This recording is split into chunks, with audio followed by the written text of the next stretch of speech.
He got in an accident. Are you okay? I don't know. Okay, did you call the police yet? Yeah, I did. I'm gonna call an advocate and you can tell us both at the same time, okay? Hey, Sarah, your dad told me that you need help. So, is there anything that I need to do, or...? Just focus on getting better. With an advocate on your side, you're never alone. Today's the day! And look who I just met. Hey, Dad. You deserve a worry-free recovery. You deserve an advocate. This is the Monty Show, the truth in sports talk streaming.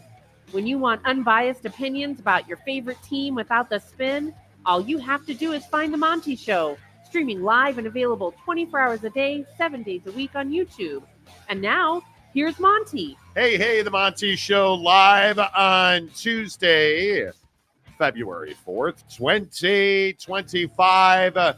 We are having an epic argument as the show starts. We'll talk about Myles Garrett demanding a trade. Should the Cleveland Browns trade Myles Garrett? Is there a nefarious conspiracy theory as to why the Dallas Mavericks traded Luka Doncic to the Lakers? And then there's Jake, who on a regular basis, well, one time yesterday, regular basis, right? I mean, one time. Right. Jay, so yesterday on the show, we talked about Bryson DeChambeau and his Jason Day's outfit. And, No. you know. We talked about Bryson DeChambeau and his sitch. shaft. So yesterday, I'm just going about my day, doing what I typically do, which is dominate. And I don't know. And, I get a text from Jake. You can't unsee it, dude. And what is it? This is what you've done to us. You can't unsee it. This is what he's texting me. This is the problem that you've created. Jake is sending me package pictures. As I like to call them. Jake is sending me Rory bombs. Right? Unsolicited. Yeah, he's hitting a long drive here. I wasn't like, Look at the hey, technique. Can you go meet Gay's Rory for me? I didn't, like, that never happened. Just out of nowhere, ding. Hey, look at this, Monty. Well, are you denying that you did? I didn't. I only did it because you were all about Bryson's picture yesterday. So I thought that, I think that you would appreciate it. I think it's a little weird that you are out there. No, I just saw a tour video and I was like, hey, this is a great technique. Like, we're good. Oh, so this wasn't about the Rory bomb. No, this was just about him hitting a swing bomb. video. Yeah, this is a swing video. It's a swing video. Yeah, Is that why you also sent me a super zoomed in shot of his hip line? No. Well, yeah, you got to learn to incorporate your hips in the swing. Yeah. Dilly. I don't see a problem. This is old Tatanka says Monty's still on the shaft. Yeah, you were the one who was saying that. Yes, it was. No, it was not. You were complaining about dudes wearing tight pants yesterday and trying to defend Jason Day's, embarrassing outfit over the weekend. You need to grow up. You are get help. Yeah, get help. Yeah. But what did Mike say about you trading me right there?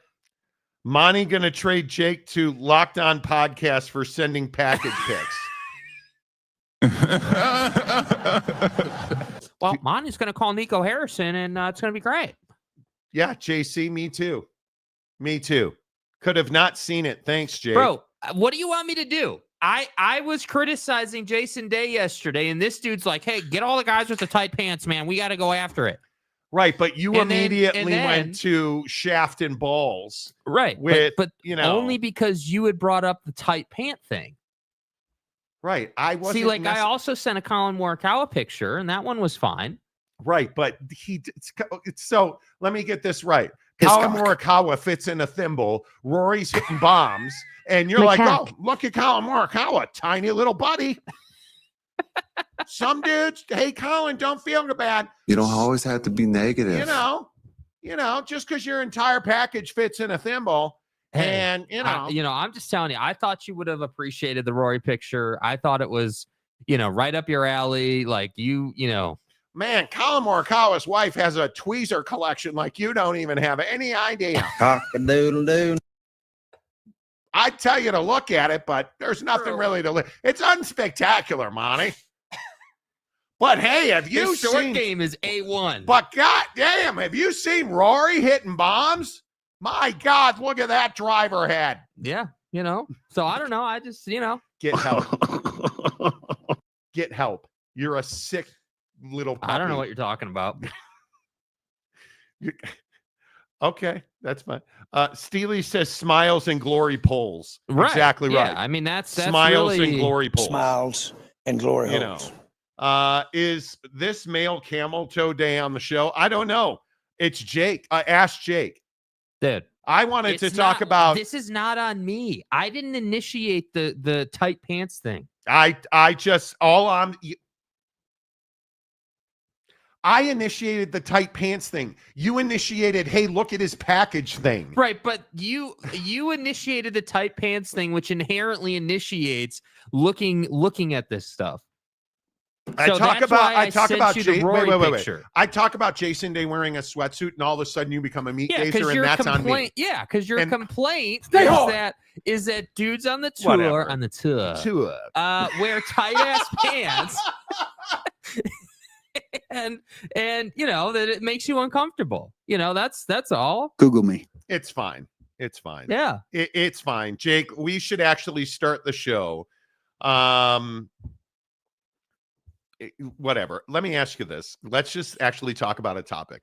Yeah. Do you believe that the Dallas Mavericks are trading Luka Doncic to move to Las Vegas? I mean, I'm not sitting here saying that that's the sole reason. There's this conspiracy theory, floating around about how, a certain ownership group, wanted to make some money, and Luka going to LA is all about getting a franchise to Las Vegas. And we saw the tinfoil hat dudes come out and, do this whole text thread, which we'll show you here in a minute. But I just, this is what we do, right? Like we get a blockbuster trade in the league finally.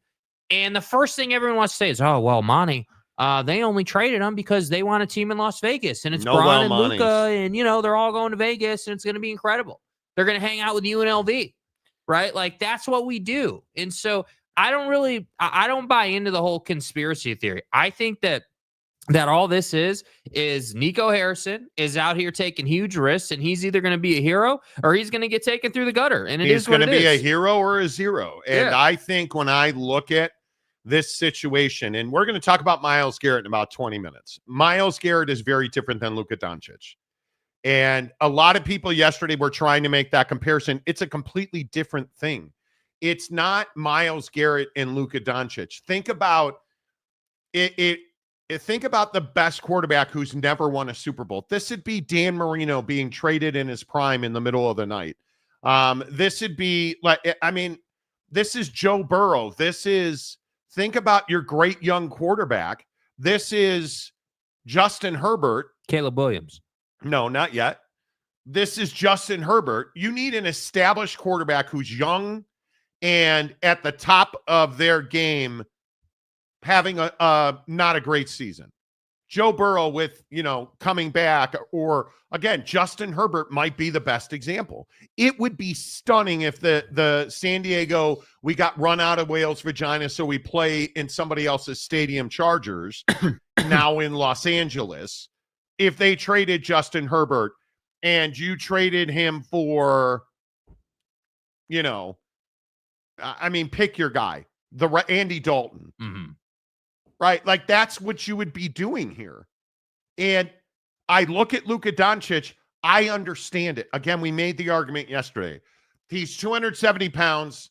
He's out of shape. He's often injured. He's missed 100 games, and he's due $350 million. Now, a lot of people yesterday said, well, what do you mean he's out of shape if he played, the most minutes, out of anybody last year, and, he had this great year, and all I have to say is that might be fine. Statistically speaking, he may play a lot of minutes. The problem is he doesn't play the meaningful minutes his team needs him to play when it matters most. And that's the thing is, like, you guys all remember the playoff situation where he got tired. You remember all the times that he wasn't working hard on defense. Like it's not just about total minutes played. And, Luka's dad can come out and defend him and, do this whole thing. But ultimately, Luka didn't deserve this. Yeah. Ultimately, Luka may not have deserved to be traded in this fashion, but he was never going to be a lifelong Dallas Maverick. And I think the assertion, like people trying to say that, oh, this is a guy that was going to be a one jersey guy and like he was never going to play for someone else. Like, come on, dude. Like, let's not be in fantasy land. What we need to see now is what's the next trade the Dallas Mavericks make? Because my guess is with Anthony Davis, you're going to have to trade PJ or you're going to have to trade Gafford, right? Because if you're the Dallas Mavericks, you should have learned that Anthony Davis isn't a body-banging center anymore. He is, and nor maybe has he ever been, he is a 4-5 hybrid who is very comfortable being your biggest body on the floor. Can you play Daniel Gafford and Anthony Davis together? Sure you can. But you have Lively, who needs the minutes. That's your best young player. So I think I would be shocked if the Lakers and Mavericks made another trade for Gafford. I would not be shocked. I would not be shocked if Gafford was the guy that they traded because he's got real value. Right. So it'll be interesting to see what they do. But this idea that the Dallas Mavericks only made the Luka trade because the ownership group wants to move this team to Las Vegas is absurd. The Dallas metropolitan area supports the Dallas Mavericks as well as any NBA team in the league is supported. Mavs fans are strong. They turn out, they buy gear, they buy beer, they buy pickup trucks, they've got manure on their boots, and they still come to games. They support the Dallas Mavericks. Do the Mavericks need a new building? No. Do they need a casino? No. And that's what the Adelson family is after. They want to build a casino that includes the Dallas Mavericks in a new arena. And so far, nobody has said yes to them. They have repeatedly been turned down or declined at every turn. And that family, by the way, is in Las Vegas, has land in Las Vegas, owns casinos, right? The whole 9 yards. But the bottom line is that's not why this trade was made. And we can draw conclusions. And America's favorite racist, stalker of Joy Taylor comes out yesterday and is like, oh, well, they're moving to Vegas. Okay, Jason Whitlock, what was the genesis of, hey, they're moving to Vegas and here's my evidence? Oh, wait, you mean it was a tweet string from somebody nobody's ever heard of? And it talks about how the ownership of the Mavericks wants to, move the team so they, quote, give away a generational talent inexplicably. It's not inexplicably. You don't have to agree with it. Yeah, we need to get on the same page. But it's not inexplicably. Here. Yeah, let's not sit here and be like, oh, well, Luka is the best player in the NBA and just won us a championship and, did everything any NBA player would want to do, and they traded him in the middle of the night, under the cover of darkness. Like, let's not that's my biggest problem with the whole Luka conversation right now is everyone's making it out like Luka's the best player in the league and he's, there's nothing wrong with him and he's putting out and he should have got that $345 million, Supermax extension. And that's not the case, man. There are clear flaws in the situation for him. Premise number one, the Mavs trading Luka, a 25-year-old, one of the top 3 players in the world. No, he's not. To the Lakers in return for a broken down 32-year-old Anthony Street Close Davis. He's 31. So first of all, you're a Mavericks fan. Clearly a Mavericks fan. And a Luka fan. He's not one of the 3 best players in the world. Not in his current, he's 270 pounds. I don't know. I think this is absurd. I think it's ridiculous. I don't think it adds up at all. in the comment section, do you buy into this conspiracy theory right here that the Adelson family wants to move the Mavericks to Las Vegas? And they have no real interest in owning a basketball team. The Mavs are a means to an end, which is, there's no evidence of that. Right. None. I don't buy into this. I think that the moment that LeBron James retires, I think the NBA is going to gift him a charter for Las Vegas, and he will be the owner of an expansion franchise there. I don't believe for a second that the Dallas Mavericks are even on path or on target to move to Las Vegas. Yeah, and I just think I'm still trying to understand why we as fans or people, observers, people who cover the NBA, why do we always have to go to the craziest thing that gets thrown up against the wall? Why do we always have to sit here and be like, well, why how could they ever trade Luka Doncic? How could like my God, what a travesty. That's been the reaction. And I understand this angle of, hey, like, if Luka can get traded, that means I can get traded. If you're a player in the NBA, I understand that. I get it. But ultimately, this is very clear. Nico Harrison, the GM of the Mavs, made a decision here, which was, hey, we saw what Luka could do, right? We know how far Luka can take us. Yep. But that's not championship good enough. Nope. So we're going to do, and I give Nico a lot of credit for this, and I feel like more people need to pay him his respect.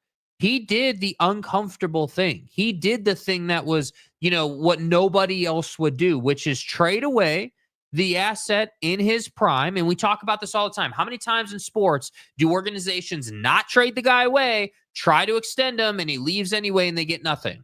Right? Bryce Harper, like we've seen this a million times. So I give them a lot of credit for moving Luka. Gordon Hayward. Yeah, Gordon Hayward. Like, the difference there though was that Gordon Hayward was never the player Luka is, right? He was never like best player in the league guy. He was always franchise player though. Well, for the Jazz, he was a franchise player, right? I mean, listen, the truth is Maverick fans don't want to, and especially Luka Maverick fans, don't want to embrace what Luka Doncic is. A generational talent who's unprofessional. He's out of shape. And he was fat and happy in Dallas. The idea that the Mavericks would be allowed to leave Dallas is absurd. Now, it's average attendance. I was looking at the numbers this morning. They lead the NBA in attendance. Right. The Jazz are 14th in the NBA in attendance. Nobody goes to Jazz games. These are numbers of tickets sold. The Jazz are a very good example of this. Buy Utah Hockey Club tickets. We'll give you a discount on Jazz tickets. But the bottom line is nobody on a game-to-game basis sells more tickets than the Dallas Mavericks. The community supports this team.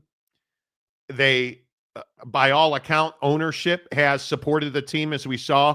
They went out and made multiple trades last year to bolster their roster that ultimately went to the finals, and Luka bitching at the officials.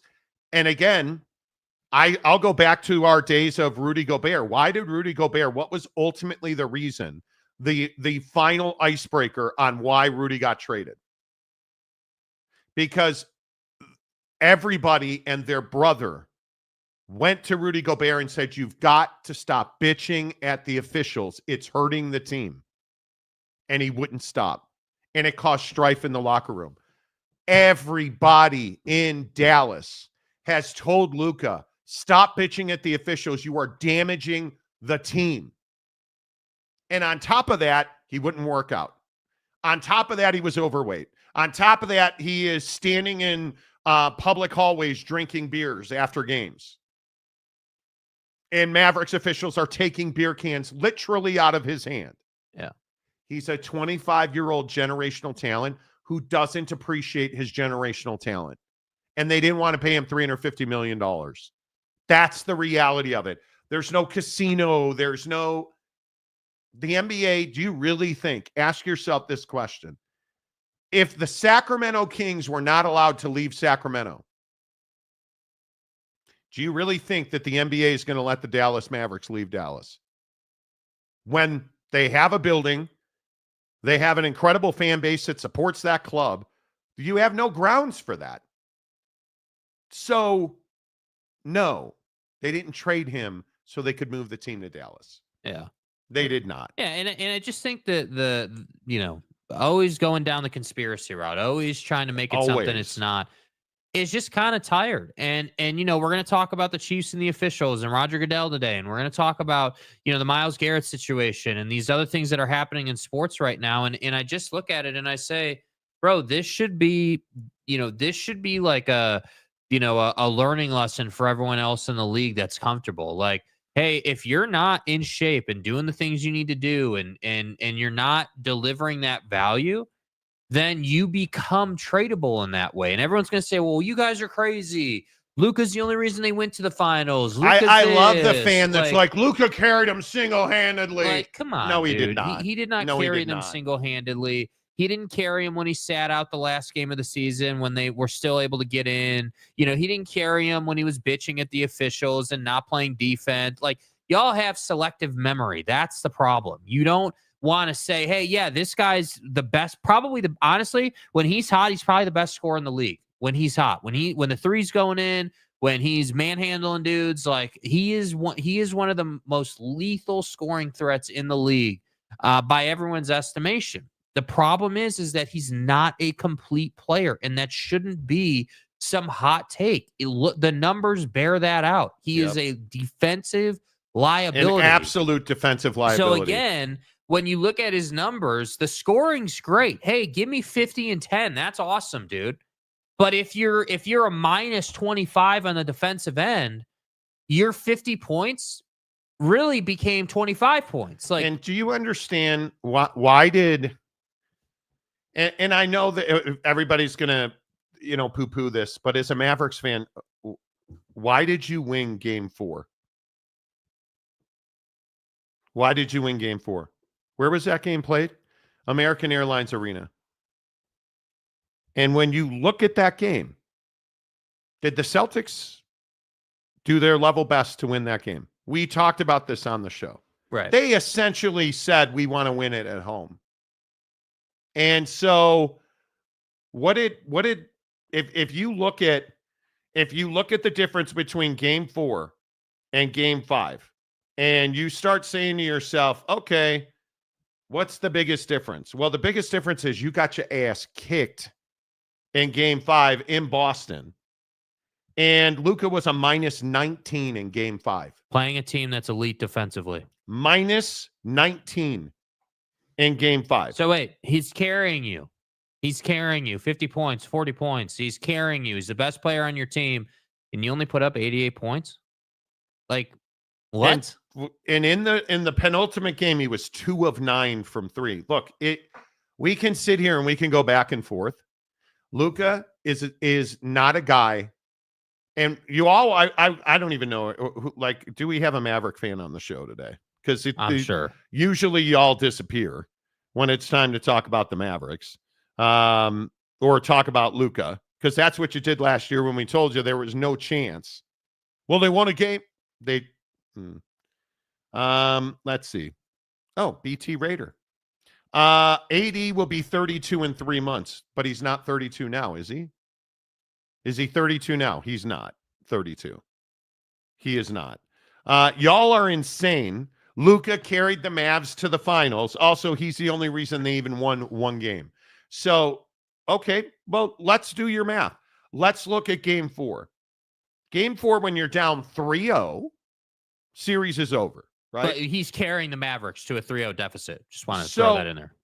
He is a plus 30, scores 29 points, and 0 of 8 from 3. Because remember, he was historically bad from 3 in the finals last year. Historically bad. And that's 5 of 7 from the line because he's not getting fouled anymore, which a lot of people don't want to talk about. 5 of 7 from the line. Played 32 minutes. Is that impressive in a series that's over in a Game 4?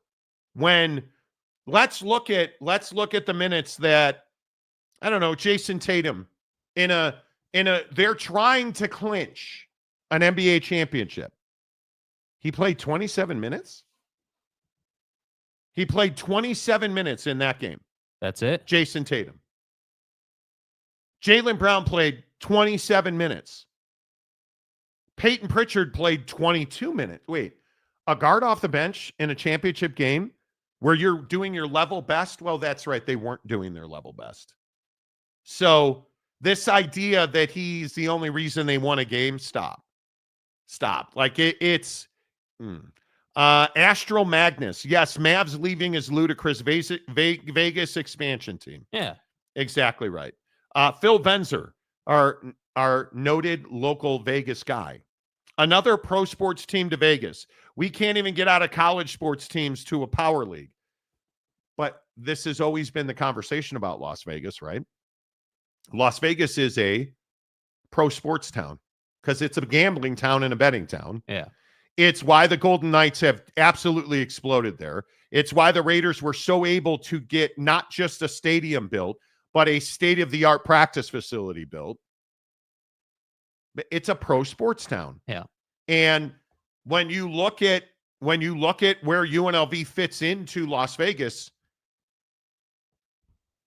will UNLV be more of a story than the A's when the A's, if they ever get the money and build the stadium Such actually on the Strip, right. which I think is going to be a disaster. But can you imagine the Rebs football team or Running Rebels being more of a story than the Las Vegas Athletics? Because I can't. I think when the Raiders are good, that'll be a Raider town.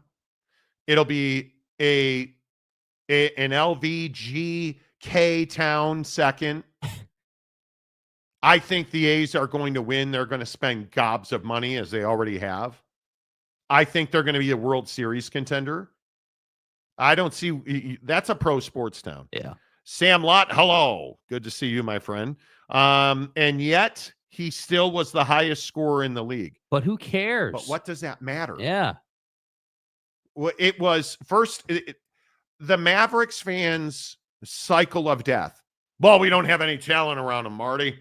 Okay, well, you got Kyrie, and Kyrie re-signed there. Then you get Gafford, PJ Washington, like some guy named Klay Thompson. Are you telling me they haven't put talent around him? They have. Are you telling me they haven't spent money? They overpaid for Klay Thompson. They have. So now this, and he still led the league at highest score in the league. What good was it when even as a Mavericks fan, you simply have to admit the guy walks up the floor. He is by rating the second slowest player in the NBA. Come on. They didn't trade him to move to Las Vegas. Stop. They would never move Dallas from the NBA. Las Vegas will get an expansion team. Totally agree with that. Don't attack Luka as if you've never had a rough patch. Well, I'm also not asking somebody to give me $350 million to play in the NBA. There are levels to this conversation. If you want to be the highest paid player in the NBA, you damn well better play defense. And you better be in peak physical condition. If you're asking me for $350 million, does that not resonate with anybody? He was going to get $350 million. So by this comment here, are you, and I'm asking you, Xavier Wolf, are you insinuating that they should have let it ride with Luka, assuming that he would get in shape? Is that what you're saying? You're calling it a rough patch. Yeah. Travis, he was drinking that beer after winning the Western Conference Finals in a public corridor, which you're not supposed to do. You want to drink that beer in the locker room? Do you guys understand? He has his own room off the locker room at American Airlines Arena. You want to go and do whatever in that room, do it. But you're standing in a public corridor and your guy MJ was drinking and smoking cigars after regular season games. You are really silly. So we're going back 2 generations to justify and what's him. the difference? Michael Jordan's undefeated in the NBA Finals. And, Stop. And the greatest player who's ever lived You can't possibly believe that Luka and Michael Jordan are on the same level. This is the ridiculousness we go through. Yeah. Roger Goodell claimed parity was the reason KC was so good. Oh, we're going to get into that. And donuts. I remember Vlade Divac's burning heaters before games, the good old days. Right, but you could do that in the late 80s.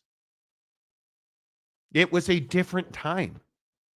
I love the Mavs, and I'm glad AD is on the team. Okay. Please go ahead and hit the like button after you go and suck up one of the 20 memberships. Nice. Calford gives us 20 memberships. Appreciate you, Calford.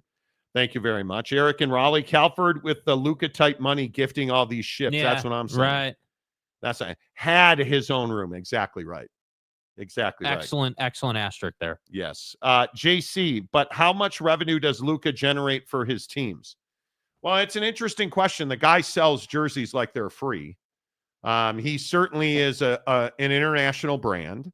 There's no doubt about that. And you got to remember that Luka's been a basketball player since the sperm hit the egg. The guy has been an unbelievable basketball player for his entire life. Yeah. So his 25, and I agree with Mavericks fans, his 25 years old is a little older than most people's 25 years old. It doesn't excuse you being 270 pounds. Do no Mavericks fans care that he is that out of shape or that he plays that slowly? I can't even fathom it. Isaiah Thomas would disagree about MJ. Well, but the difference is you never question Michael Jordan's professionalism. Yeah. You never question, having covered that guy, there was never a doubt. And I can tell you the same thing about Kobe. I told the story the other day. Bron. When you walked in the Staples Center before it was crypto, when you walked in the Staples Center, Kobe was already there working out. I cannot tell you how many times it's a different Shaq, great example. I cannot tell you how many times Shaquille O'Neal would be the last guy at the practice facility because he was lifting weights. The last guy at the practice facility getting treatment. Like the guys that are elite, the best evers, they're always there first and they're always there last. And they're not standing in corridors drinking beers, dude. They're not. And what you do, there's a lack of professionalism. He's 270 pounds. Yeah. That's wild. That is absolutely unthinkable. Welcome to the nightmare. If you're wanting more than $1/3 of $1 billion, you better be great on both sides of the ball and not nearly 300 pounds and not in shape. Yeah. This is not rocket science. He is a horrendous defender. Yeah. I mean, just and half awful. of that is just his mentals. He's got a terrible attitude about it. Astro Magnus, guys, you used to drink at halftime in the 70s and do cocaine. Yeah. Totally Cocaine's a hell of a drug. then. And way less cameras, no social media. Yes, Travis. MJ can do no wrong. Got it. No, it's not that he can do no wrong. You get a lot more leeway when you're a top producer. And when you win 6 championships and you never lose in the finals, and you're the best player in the league for a generation, yeah, you can do no wrong. Stop being a victim, dude. Like, Luka, don't drink that beer in your hallway. Who cares? It's a hallway, bro. Was chilling with a beer. This tells me you don't get it. Yeah, you just don't understand. You don't get it. You don't get it. You don't understand what it takes to be a professional at the level he'll tell you he's at, and you think he's at, that he's not close to. He's not close to that. Will you guys talk any Jazz at all today? Like how KG3 still shits the bed in crunch time? Well, what I'm interested in with the Jazz, real quick, because then we do have to get to Myles Garrett. Did Danny Ainge have any idea what he was doing and how he was involved in the Luka trade? Because by all reports, Danny Ainge had no idea what trade he was facilitating. Do you believe that? I do. You do? Yeah, I do. I think that Danny Ainge. I'm losing faith. I'll be honest. I don't understand, and I've been saying for probably 18 months with this leadership group, I don't understand the vision of the team. I don't understand. I don't understand what you're trying to do. You're hiding under the blanket of we're tanking. But beyond that, No. what's the mission? In the pooper for Cooper. Yeah, we're hiding under the blanket of being in, getting in the pooper for Cooper. Okay, cool. If that's the case, then how are you in double-digit wins already? How are you not the Washington Wizards at 7 or 8 wins or whatever they're at right now? Like part of what I don't understand with Danny Ainge is this is somebody who said for years that he hates the Lakers. Oh, I hate the Lakers. We're bitter rivals. Screw them. They're terrible. Oh, but wait, if that's the case, then how have you facilitated multiple trades to make them better? How did you say yes to a trade that involves two of the best players in the league, and you had no idea, that they were even in the deal? Does he make that deal if he knew Luka was going to the Lakers? I don't know. Because it's a nothing burger for the Jazz. This trade, in case you don't recall, in case you do not recall, is a big fat nothing burger. Mm-hmm. It's a player not of note and 2 back-end second-round picks. But the point is like, everyone on Twitter yesterday, and this is what I love. This is what drives me nuts about the Salt Lake media. The Salt Lake media is like, oh, well, man, if Danny knew, don't you guys think he would have offered, his 15 first-round picks to go and get Luka? No, because Luka is never going to play for the Utah Jazz. I don't believe. Well, no, it's not even that. If we're true telling about the Jazz, their owner has no desire to pay to win games. He's not. Do you understand the Lakers gave Luka Doncic a $229 million extension the moment they made that trade? The trade only went through because they gave him $229 million. You really believe that they're going to pay Luka $229 million? Are you out of your goddamn mind?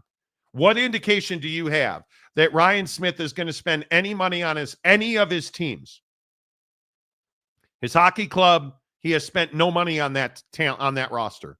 The Jazz, he certainly has not spent money on that roster. Now, Wamani, the Lara extension. That's called a salary floor.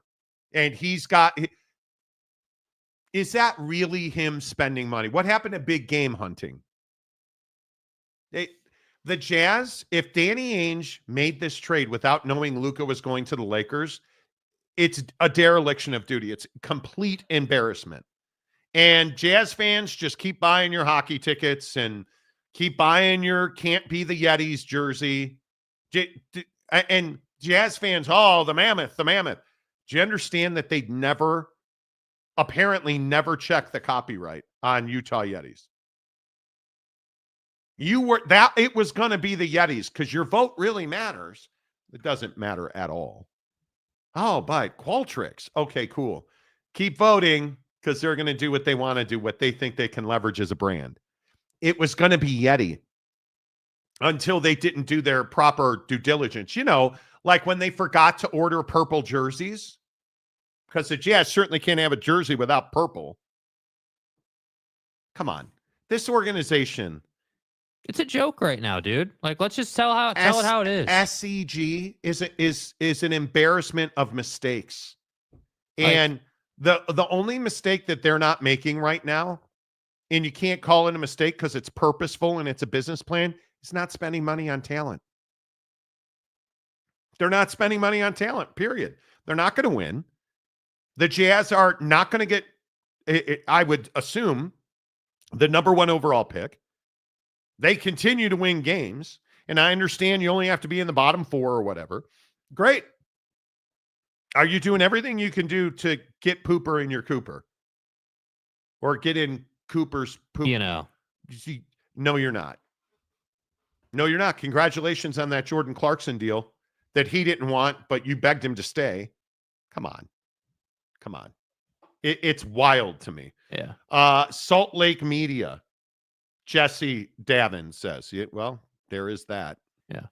There is that. JC, my bad. I thought you both were in Salt Lake were the Salt Lake media. We're the only 2. That's it. The entirety of it. Jesse says, petition to get Luka to eat his oats in the morning. Well, you should. Right. You should. How's your oat eating going? Good. Really good. Yeah. Speaking in the pooper. What are you? A horse? Okay. What are you talking about? What are you talking about, dude? I don't know. Cooper in your pooper is fired. That's what I'm saying. You know. JC, oats equal PD's WWE style. Dude, it is way too early to be drunk. Yeah, I don't know. With all due respect, bro, I don't know what you were on this morning. Sam Lott. I hope Smith sells the Jazz back to the Millers or they find a new owner. Getting in Cooper's pooper. Well, you know, if you get Cooper flag, you know, that maybe it's worth it. I guess. But your percentages are so low.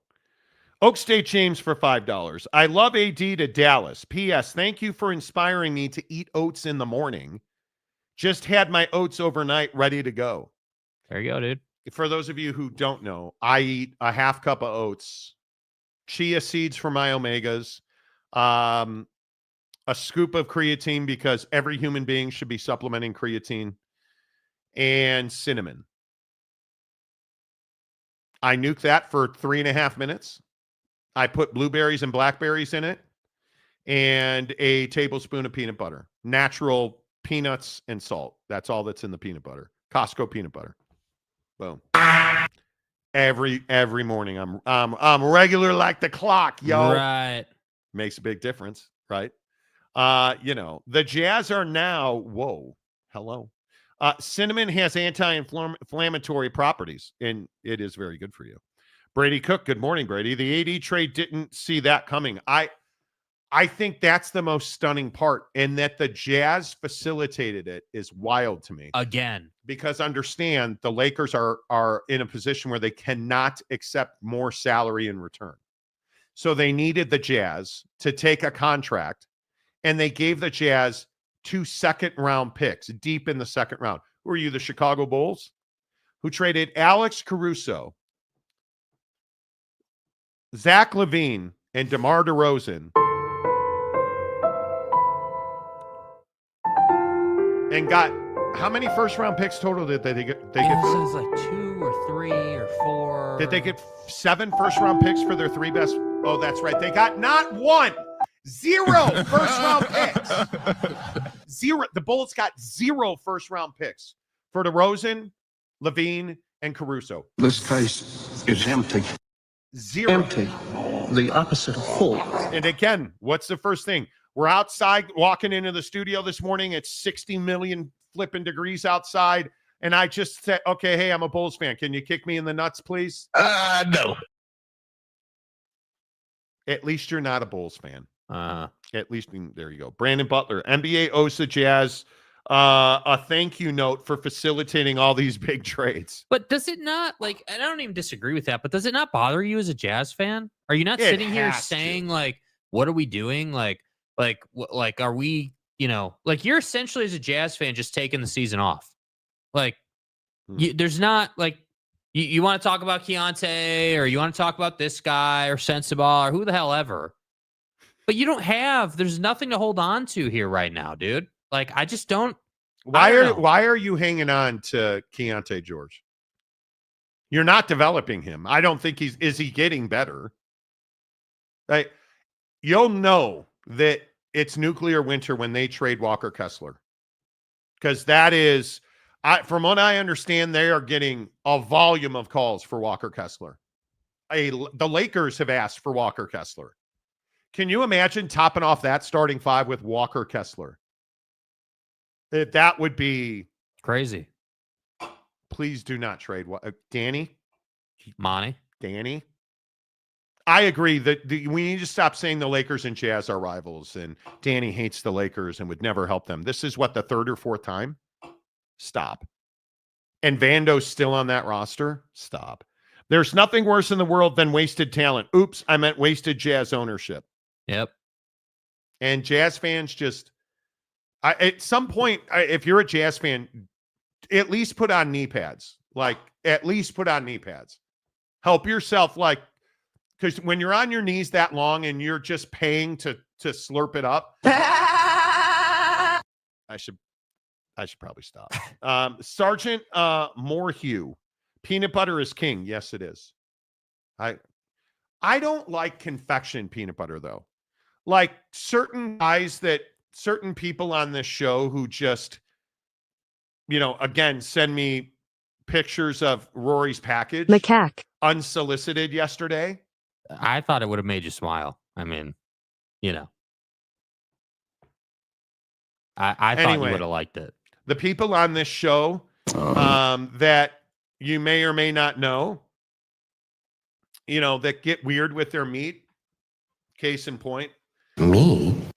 Certain people on this show. Such as in who look at pictures of Bryson and are like, dude, I only see one thing.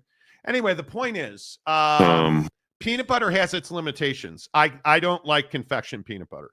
Like what you find in a Reese's cup or a Heart or whatever. Right. Just a quick sidebar real quick. The marshmallow hearts. God, why can't I think of the name of the Russell Stover? Russell Stover. Chocolate caramel whipped cream. At Christmas time, they're bells. At Valentine's, they're hearts. They're sold out everywhere. And it is disheartening to fat ass Monty that I can't get my sugar rush because I don't eat much sugar. Fat ass Monty. Right? I don't eat much sugar at all. It's just not in my menu most days. Those are amazing. That's the goodness. Russell Stover, chocolate covered caramel marshmallow. Oh my God. Stay hard. Like, I mean, my God. Brandon Boutlaire. Good to see you, Brandon. Anybody see Chelsea win yesterday? What's that? My bad. I know you couldn't watch the Chelsea match because you were looking for pictures of Rory's meat. Well, I cannot believe you. He just sent me that picture via social media. He just I thought it would make you happy. He just why on because earth? When another dude's meat makes me happy. You were talking about yesterday on the show. Why would that make me happy? Wear tight ass pants and you can see their package. Right. But you brought that angle up. That ended the minute the show ended. I'm not on the internet. Okay. No, can't see his P there. Big enough. I mean the D and the B's. Well, that's not a big enough bulge. Colin Morikawa got the short end of the stick, quite literally. Can't do that one. Oh my God! Look at the pants on Rory. Lover boy. Like you're out there like surfing the internet looking for big packages. That picture came from a PGA Tour video, and I was like, hey, look, this would make my guy happy. That's a still shot from a PGA Tour video. And it is true. In the video, there's a female voice that's like, oh my. It is actually funny that you hear that. And it's oh my. Oh, but you're out here like, let me trying to make your day. Rory. Oh, Rory. Oh, I need a dick. Look at Rory. Oh, Rory. You got nothing. Who are you, Amanda? Who are you, Bryson? Oh my God, Bryson. Oh, Bryson. I'm not gonna play your stupid adultery games with Amanda Balionis and Rory McIlroy. Hey. Rory is a happily married man. I'm sure he's not. What's up, fan? Fat ass Monty. There you go. Right. Exactly. Right. JC, that's today's style. Low key, come at me, girl. Low key, come at me, girl. Right now, I'm rocking with Nottingham Forest. Great story in the Premier League. It is a great story. Sam Lott slurps knee pads and purple jerseys for the win. That's what I'm saying. Yeah. That's what I'm saying. Smiles and glory holes. The Jazz are just triple A for the Lakers. Right. Could be. Jesse says, go sugar-free if you need cleaned out. I don't need cleaned out. Rocked a perfect colonoscopy last year. Jesse, golfer butts are pretty nice too. Not going to lie. Okay. See? Hot ass. But she's a girl and Do I have to explain the science of why it's okay for her to say that? And, right, but it's not and I'm not, inappropriate for me to send that to you after what you said. It's not inappropriate. Let me get this right, because I know we're a DEI show here. Is it possible that they could ride the D? It is. And if that's you, hey, I'm all for it. Let's ride. You do you. I'm not judging you. Well, that's a lie. I am. Yeah, but the point is, don't go out and send me pictures of dudes' meat. I don't need it. I don't need to know. Just a stalwartness. That Captain Thimble, I don't need to know that he's got a really nice shaft. That Dude. Look at that shaft angle. He's not gifted. He's no Bryson. He's no Rory. I'm fine with Kawa Morikawa. I feel bad for Captain Thimble. Okay, we should. What else are the people saying? Not much. Not. Double standard, Monty. Don't knock it. Hey, I haven't watched the English Premier League since Leicester won the league and their owner crashed his helicopter and died. Okay, that took a negative turn. They haven't been the same. They haven't. Chrissy, Lakers can't get Kessler. They need to get Robert Williams or Nick Claxton. Lakers need athletic, lob threat, big, and they are contenders in the West. Daniel Gafford is the perfect guy because he's a really solid defender. And if Walker Kessler's perfect, he is he runs the floor. He's incredibly athletic, unlike Luka. Anyway, he runs the floor, and that lob game for Walker Kessler all day long. I mean, yeah. Guys, who eat off the roller, send other dudes package pics? Bro. That guy right there. Dude. Dudes who eat off the rollers are out there scrubbing for Rory's roller. And I'm down. I'm not. Well, Jake, but see what I meant? That's not, Yes. Monty, you're just big boned, unlike Bryson and Rory. Right. I'm a have to disagree with you on that. Right. I'm pretty much, I rock like Rory and Bryson do. I can't believe you sent me. I mean, I legit, I just thought and I did laugh. You would like that, I did. I'm not saying I'm misinterpreting what I'm saying. Yeah. I'm not saying I did. So what? Anyway, okay. We should. The Monty Show, as always, presented by the Advocates at theadvocates.com. Should the Cleveland Browns trade Myles Garrett? And who should be making the call? We'll tell you that in 15 seconds. Hi, Sarah. Your dad told me about your accident. Can you tell me how it happened? Still kind of going through it, but I was stopped at a light, and then this car I heard it come up behind me, and bam, and it's kind of like in slow motion. The Monty Show, as always, presented by the Advocates at theadvocates.com. You too should close your move ring every hour, which is exactly what I was doing right there. Get to theadvocates.com. Make sure when you get in an accident, please don't trust your insurance company. I say this on a regular basis. Your insurance company's not working for you. They're working for their shareholders. They're not going to fight for you to make sure you get every penny you deserve. They're not going to pay for your car, your glasses that got broken in the accident. They're not going to reimburse you for lost wages. None of that.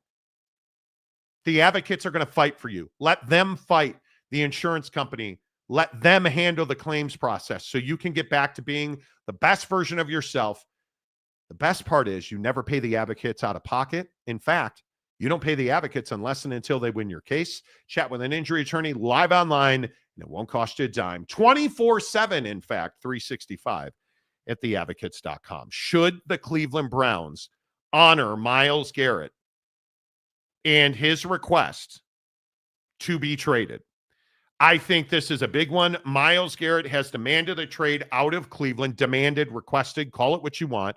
Myles Garrett has made it clear he no longer wants to be a part in any way, shape, or form of the Cleveland Browns. And the biggest question now is, should the Cleveland Browns honor Myles Garrett by trading him out of Cleveland? They have said point blank, no, we are not going to trade Myles Garrett. The Cleveland Browns yesterday said we have no intention of initiating trade talks. We are not taking calls on Myles Garrett. Myles Garrett, unfortunately for the Cleveland Browns, yesterday went public with a really warm, heartfelt statement saying, I want to win a Super Bowl. I'm requesting a trade so that I can compete at the highest level in the NFL and compete for a Super Bowl. And Jake, I got to tell you, I think Myles Garrett has handled this as a trade demand goes as well as you could possibly have expected. Absolutely. And I think that Myles Garrett is somebody who, understands like where he is and who he is to the organization and the fact that he's at the top of his game right now. And I think that Myles is somebody who has had his fair share of fights in that division with the Steelers, and we all know, some of the issues that have gone on. But ultimately, this is somebody that would have massive trade value, somebody that you could get picks back for, potentially a player as well, and just needs to find a home with a competitive team. And I think, if you're the Browns, at some point you have to start being competitive again.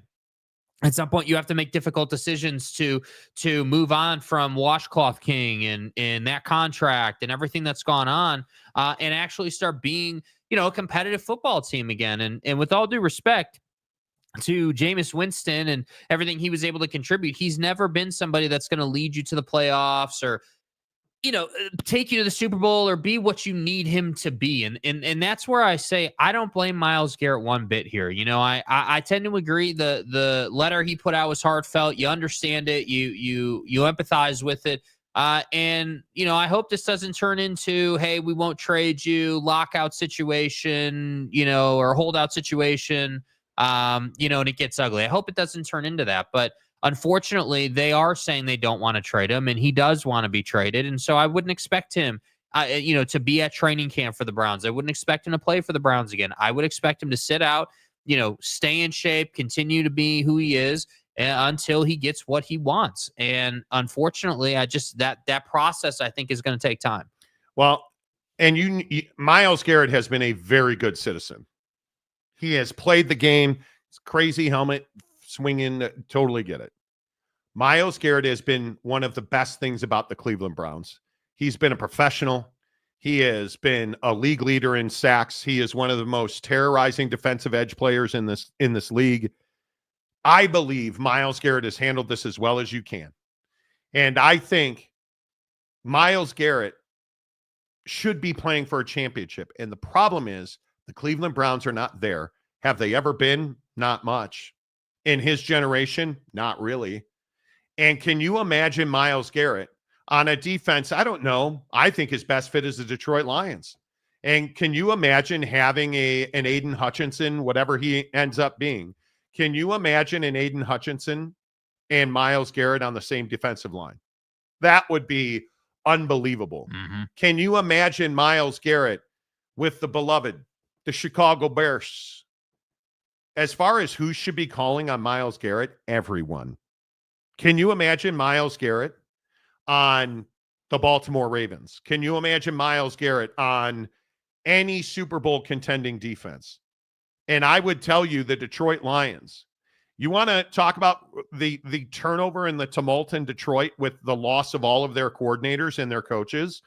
Myles Garrett makes that feel a lot less damaging. Yeah, a lot more palatable. Yes. And obviously in Detroit, you've got the Aiden Hutchinson situation where he's going to be looking to come back this season. So if you had both of those guys, obviously that's a really tough defensive line to try to block and stand up against. And so that's what I say. And I think it's interesting. You look at his odds, his betting odds about where he's going to go or who's going to sign him. I think it's really interesting that teams like the Bears aren't on this list. I think about other teams that would be competing for him, and there's a lot of teams not on this list. Like, I love the fact that the Cowboys have the best odds, but you look at the teams on this list, like, if you're the 49ers, you're probably not going after him. You've got your guy already. Well, and you got to extend Brocktober. Yeah. So, you've got money that you need to spend. What are the Cowboys even giving up to facilitate that? I have no idea. What are the Commanders who,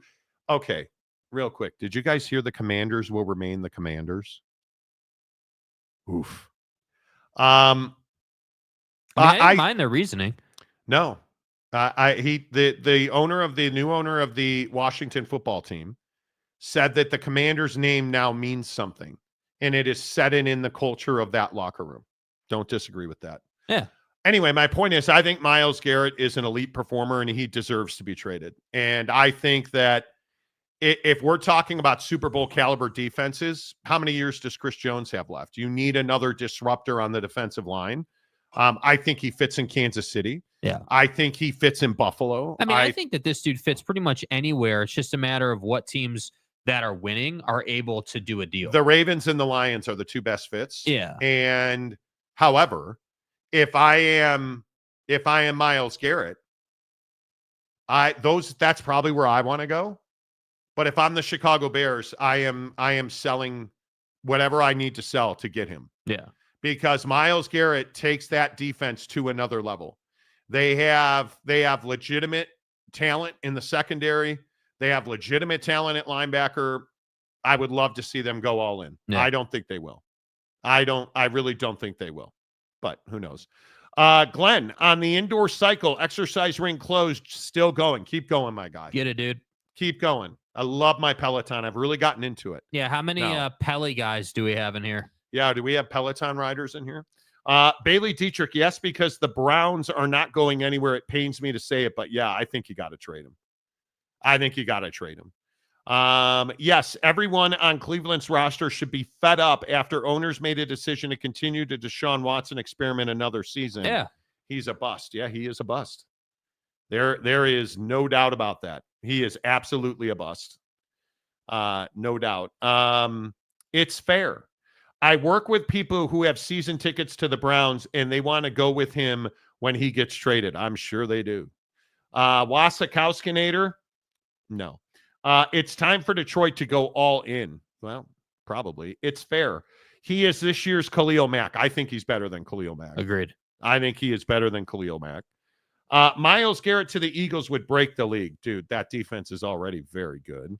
The Browns should respect his request and trade him. The Watson trade set this team back a decade. Well, and it made all the players lose respect for the ownership. That's the problem. Is that not like the trade itself by the numbers was a dumb trade and dumb contract. But then you add on top of that, hey, like that was a really foolish decision. Like nobody in the league understood why you did that.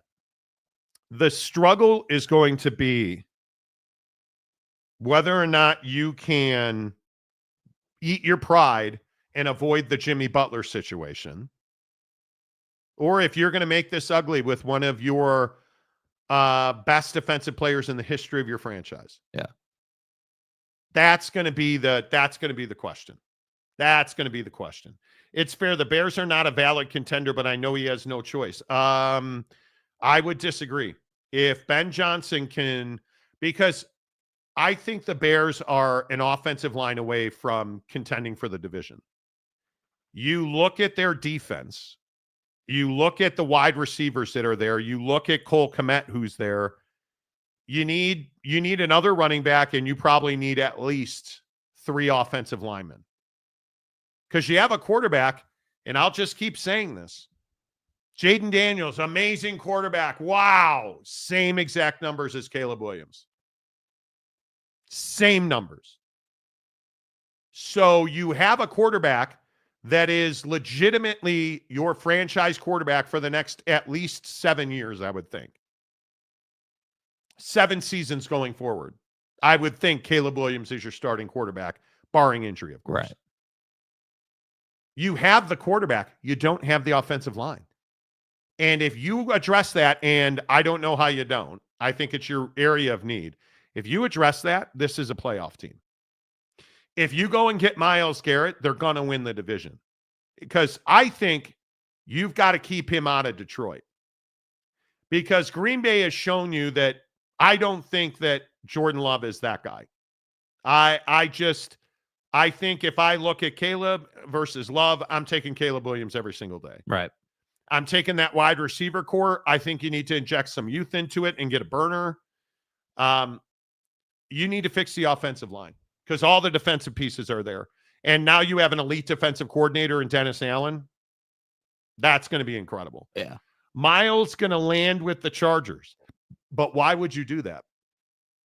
If you're the Chargers, you're already paying big money for. You have 2 premier defensive ends. Yeah, your issue with the Chargers is you need more help in the wide receiver room. Yes. He needs more weapons. Yes. Myles Garrett to the Eagles. Terrifying. Steely, how about those Lions, huh? OSU champs. Enjoy your day, Ferris. Okay. Oh, he's back to Ohio State and Michigan. It's fair. Which team has the most Riz for Miles? You can make any trade work in this league. Yeah. I mean, the Cowboys are, I don't know how, they're the one team where I'm like, I just don't know how you would make that work.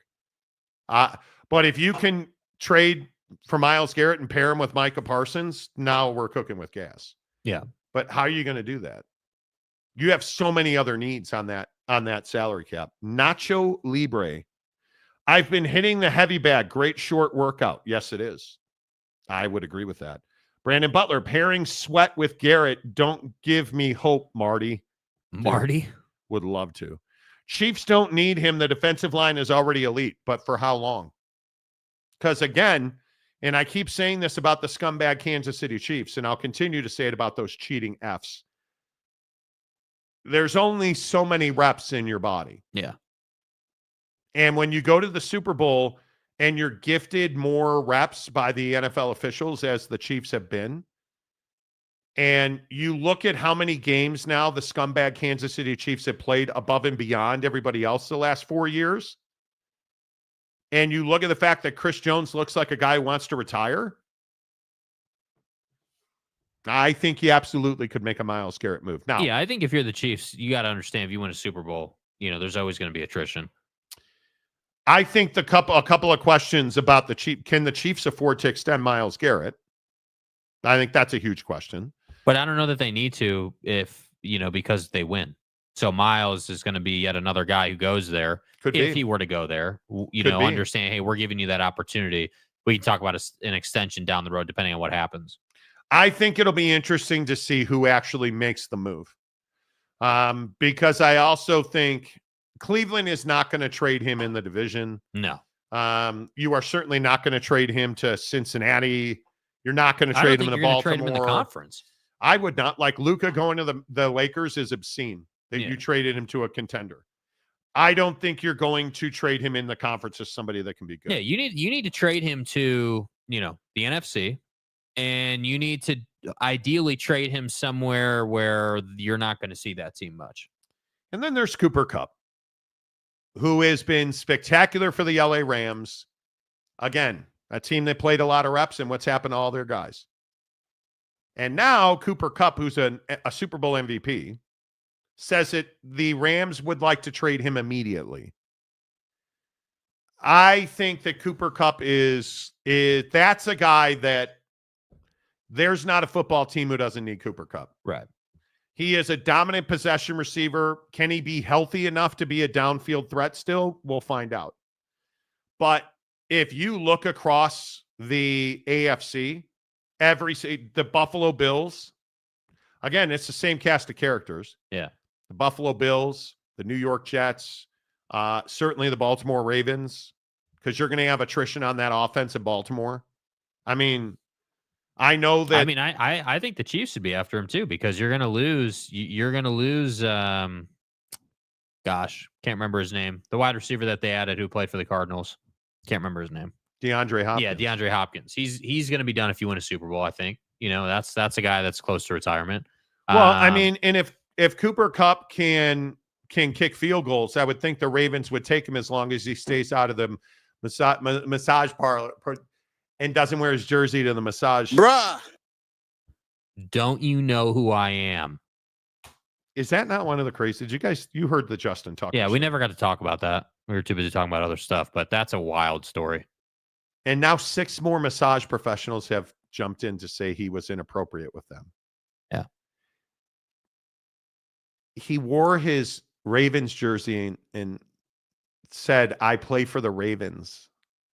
In the massage parlor, he said that while wearing his Ravens shirt. And everyone's like, oh, well, it's not his fault his body reacts a certain type of way.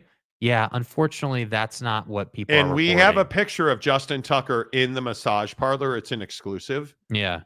And you can see you can very clearly see that, some people's bodies react a certain way in the massage parlor. Yeah. You see by this picture of Justin Tucker. Yeah. And there is a more exaggerated one, but I don't know if it's appropriate for the show. Well, I mean, this is a different angle of the same. Cock. Yeah, it's tough. And then there's Jake.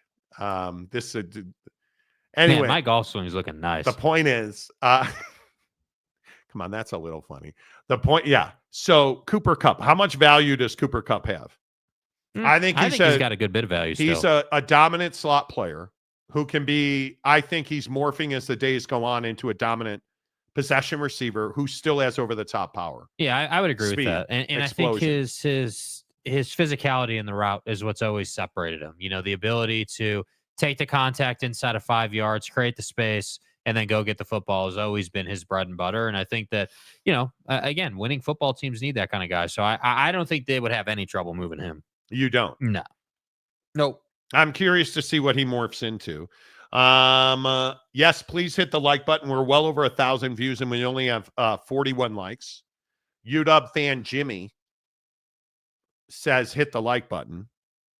Did you guys see how much the 10 exiting members of the Pac-12 lost? Oh my God. That was a bloodbath.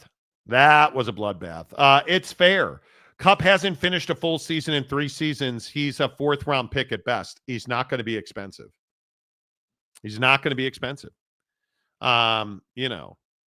JC, I'm begging you on my knee pads, no moss with the tight pants. But when we're talking about Justin Tucker and we have exclusive pictures of him. Yeah, I mean, come on, and the massage parlor. That's Justin Tucker, right? Or is that? Oh, no, that's Deshaun Watson. My bad. Yeah. My bad. Yeah. My bad.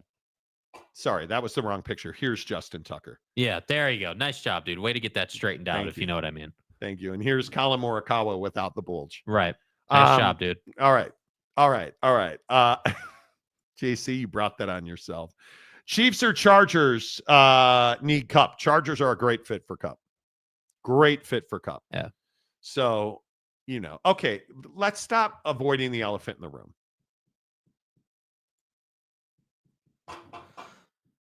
Oh, man, dude. This is one of the most ridiculous, just absolutely atrocious takes I've ever heard from Roger Goodell. Well, this sort of reminds me a little bit of the script, right? That I write a script, and I have the script for the entire season. Listen, I think from a lot of those theories are things that happen in social media, and they get a new life. As you say, it's not your theory, but it's out there. Nobody wants it to be their theory. And so I understand it. I think it reflects a lot of the fans' passion. And I think it also is a reminder for us how important officiating is. And I think the men and women that officiate in the NFL are outstanding. They have the highest possible standards. That's a ridiculous theory for anyone who might take it seriously. But at the end of the day, it's something we always have to continue to work on. How do we make our officiating better at all times? And if you look at the Chiefs' record, which I think is an amazing thing, people talk about the competitiveness of our league. The Chiefs, with their 15 wins, 15-2 this year, 11 of those 15 games were within 1 score. And I think that talks about the competitiveness of our game and the importance of how we officiate it, but also the competitiveness of how we play it. Shut the fuck up, Donnie. Are you serious right now, Raj? Seriously. Shut the fuck up, Donnie. Like, you can't seriously be dying on the hill of, Monty, 11 of their 15 games were 1-score games, and that means that our officials are doing a great job, and, the Chiefs don't have a competitive advantage. You can't be serious that that's your take. Dude. Like, it's ridiculous, bro. Josh Allen didn't get the first down even though he was across the line. Shut the fuck up, Donnie. Like, what are you talking about? You don't have to get the first down. You have to be short, not over the line. They changed the rules. I get it. You got to be more Colin Morikawa than Rory, but dude was across the line, okay? No, I'm not playing your stupid game. Is it possible that they could ride the D? There's not a chance that he's truth-telling here. The idea that the Kansas City Chiefs and Patrick Mahomes specifically do not get an inordinate amount of calls, including their roughing the passer calls. I think they've had one game in their playoff run over the last several years where they were whistled for more penalties than the opponent. It's not even close, man. You look at the Texans call where two Texans ran into each other, unnecessary roughness. It's come on. It's ridiculous to me. Yeah. That I understand why he was asked and why he answered in such an emphatic manner.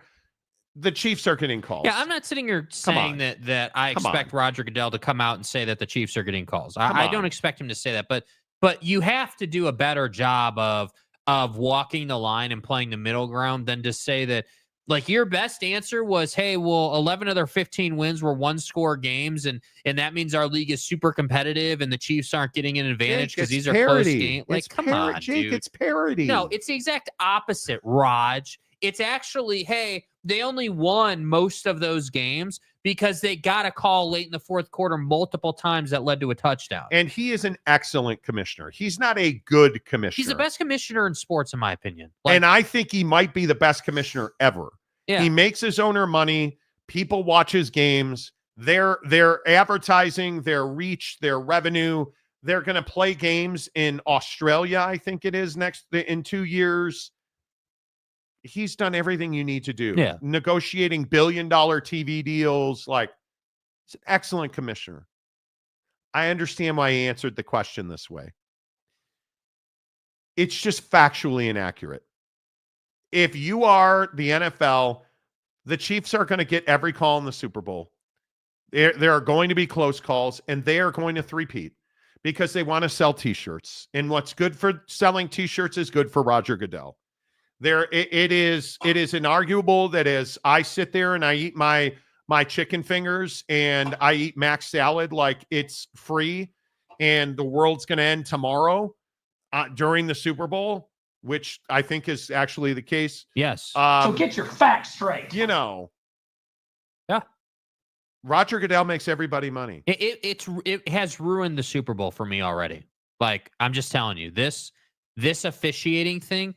It used to be that, and this is pre-pandemic before everything changed and we couldn't hang out and all that. But, and the scumbag Kansas City Chiefs were a dynasty. So pre-Patty Mahomes, referee don't guy. Forget Patty Mahomes and his sexual assaulting brother. Yes, Mr. TikToker. Before they were in the league, it used to be I could watch the Super Bowl and be like, all right, cool. It's the Super Bowl. It's the last football game of the year. After this, the Monty program's downhill right into spring training, and now we're going to talk more baseball, and the show's changing a little bit, right? Once we coronate the scumbag Kansas City Chiefs as three-peat champions, and we get to see Taylor Swift, and I'm just telling you guys, if this game is a 2-score game at the half and the Chiefs are ahead, I'm going home. I'm going to turn it off. I'm going home, not watching the rest of the game. I'll go and spend my time doing something else. I'm the problem. It's me, I'm not going to sit here and watch this whole game and watch the Chiefs get call after call. And then I love the fact this is what nobody is talking about. I feel like the Chiefs ownership, it might've been last week. I think it was early in the week, are part of a group of owners calling for the tush push to be illegal because, quote unquote, it's a first down every time. Okay. If it's a first down every time, why do we need to make it illegal? It's a play. It's strategy. A first down every time unless you're playing the Chiefs and then you're short. Then it's not a first down because the scumbag Kansas City Chiefs get every call. Like, I'm just so burned on it, dude. I'm so tired of it. Yeah, it is overwhelming. I don't need to see Taylor Swift's yoked legs at the award show the other night and people being like, hey, wow, Saquon Barkley showed up at the award ceremony, dude. Like, okay, dude, we get it. We get it. I'm done with the Kansas City Chiefs. I've told you, I think the scumbag Kansas City Chiefs get preferential treatment. They're in the script now, which I don't believe And I love exists. that he made a mockery of that in that comment. I don't believe the script exists. I think The NFL controls the outcomes of games, including the scumbag Kansas City Chiefs games. They do just enough to push the game one way or the other. But every game, there's some egregious call, not a first down for Josh Allen. Yeah. The scumbag Kansas City Chiefs get so many more roughing the Xavier passer Worthy calls. catch that shouldn't have been a catch. That shouldn't have been a catch for the scumbag. Okay, yeah, we get it. Scams the City Chiefs. We get it. Right? Three-fourths of this is inaccurate. The barbecue in Scams the City absolutely sucks. Bro, what are you guys ready for in sports? Is it like, are you guys ready? Scams the City. Right, yeah. Where are we at in society today? Scams the City. Right, yeah. Some of your best material. Scumbag there. Nice job, scams the city. Are you guys ready? Like, are you guys open to the Lakers being good again? Or like, like I just want can I just one day of just let every team in Chicago, when the Hawks are playing, No. Everybody but the scumbag Chicago White Sox. No. Let the Hawks win, let the Bulls win, and let the Cubs win. Venice Parade. That's not asking so much, is it? Venice Parade. And how difficult would it be if in October, let's get crazy, the Bears, the Bulls, the Hawks, and the Cubs all won games on the same please. On the same day. That's not happening, dude. Not happening. Sorry, dude. And of course, the scumbag can't. I can't even say scumbag without thinking about Patrick Mahomes' sexual assaulting brother. Of course, the scumbag Chicago White Sox won't be playing in October, so it doesn't matter. Right. But my point is, what I'm ready for in sports, I'm ready for something that I root for. But what about Notre Dame? I mean, they went to the national championship game. Yeah, but Isn't we that good all enough? knew how that was going to end. The script was written for the Ohio State. No, I'm kidding. We all knew that Riley Leonard sucked. Just ask his mom. You don't always have to be negative. Oh, well, she sends me a text message every game day that I suck, and it motivated me to be a worse quarterback. Yeah, and unfortunately for Notre Dame fans, such as and like myself, Right. it turned out to be true. Good job, Mom. But you look at my sports fandom. I have no happiness. There's no joy here. Marcus Freeman's not a good football coach. He's No, a great I guess not. Great defensive coordinator. Should be the head coach at Notre Dame. Yeah, maybe he should go to Ohio State. Jack Flaherty signed back with the Detroit Lions, who are the Tigers in football. At least he didn't go to cheat again. Anyway, let's see what I did there. Jack Flaherty signed with the Detroit Tigers instead of the Chicago Bears. Right? Like that's how I want a pitcher on the Bears so that we might win in possibly a game. I have no joy in my life. The Bears are terrible. The Cubs don't win or spend money. The Blackhawks, outside of Connor Bedard's mom, are terrible. Right. Like the Bulls, we traded our 3 best players and didn't get a first round pick. Yeah, that's stupid. All I want in my sports life is for somebody somewhere to win it, just win a championship. While like, what's best case scenario in sports going forward? Is it like in the NBA the rest of the year? Is best case scenario that Bron and Luka are like this magical duo and they go and win a championship? Is that what's good for sports? Like Alex Bregman. Speaking of cheaters, Do the Cubs need a third baseman? yeah. Yeah. Do they need a bat? Yeah. Yeah. Do they need a glove at third base? Yeah. Yeah. Are we going to sign Alex Bregman? No. I mean, 1 + 1 + 1 equals 0. The Bulls didn't get a first round pick for any of our best players. You ought to know. You bought it. I think he either goes to the Boston Red Sox or he goes back to Houston, but he turned down a massive extension from Houston. Like it is just I don't know, man. ridiculous to me. I don't know what we're doing in sports right now. The NBA wasn't relevant until this Luka story and trade happened. Now I'm paying attention, right? Like, so that's a positive. But we've got all these dudes that are requesting trades and got to be traded and got to be moved and things got to happen. And it's like, bro, like, Can we not get like a real, like this year in the NBA, can we not get a star-studded matchup? Can we not get like, Lakers Celtics or something, or some kind of great story? The Celtics would be a great story. No, like Lakers Celtics and the rivalry would be the story. Nobody likes the Boston Celtics. Jaylen Brown hates the Boston Celtics. Right. I think if there is a sports god in heaven, he will make sure that the scumbag Kansas City Chiefs don't win the Super Bowl. Mm-hmm. Now, rewarding Philadelphia Eagles fans is deplorable and detestable, but at least the scumbag Kansas City Chiefs won't win. Right.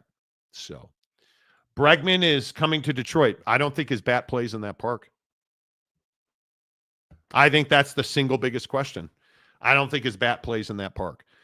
Ease up on the Max Salad Love Fest comments, Monty. You're guilting me out. One reason I'm on the exercise cycle. Okay, what are we eating for Super Bowl? Yeah, what's on the menu? I'm here for the baseline, just absolutely bludgeoning of sports topics. What's on the menu for Super Bowl? In the comment taquitos, section. Obviously. What are you guys doing? Will the Cubs give Kyle Tucker $350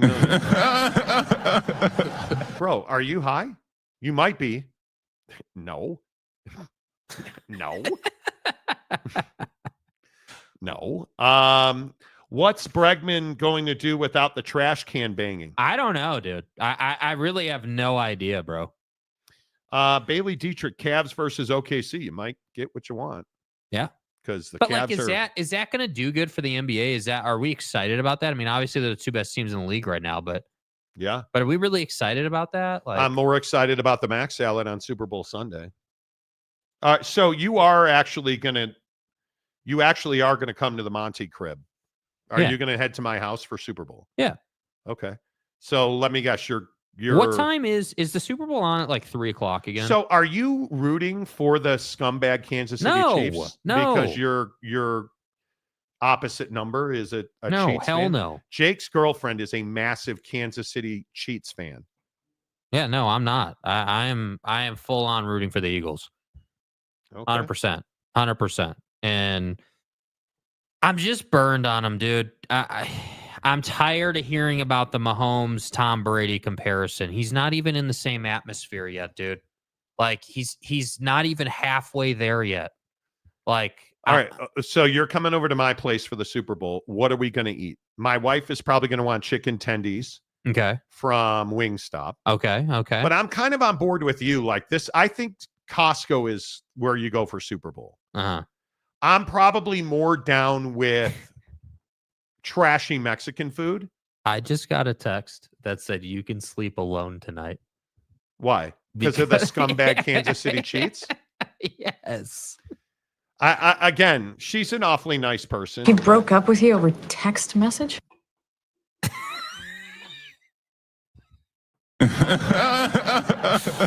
Oh man, it's gonna be anybody that supports supports Patrick Mahomes' sexual assaulting brother. Uh-huh.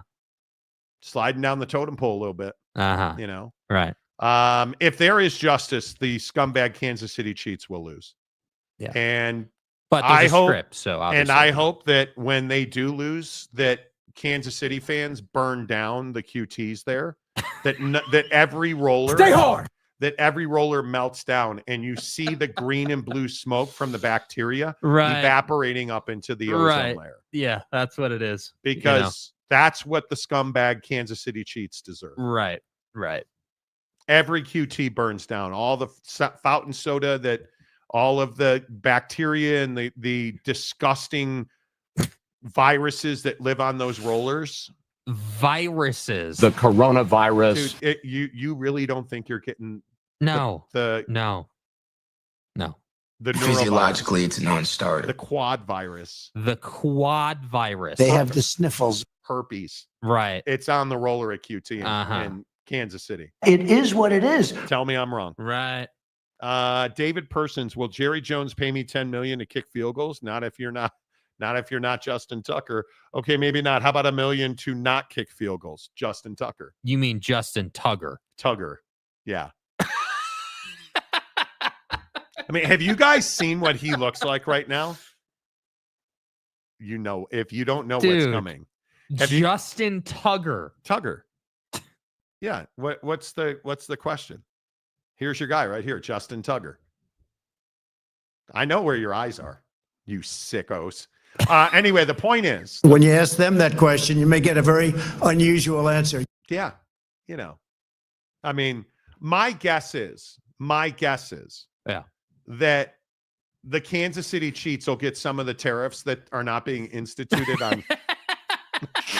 I try to stay calm and not curse. We're going to tariff the hell out of the world, but how did they afford to get Taylor Swift at halftime? Tariffs, bro. And it's very powerful.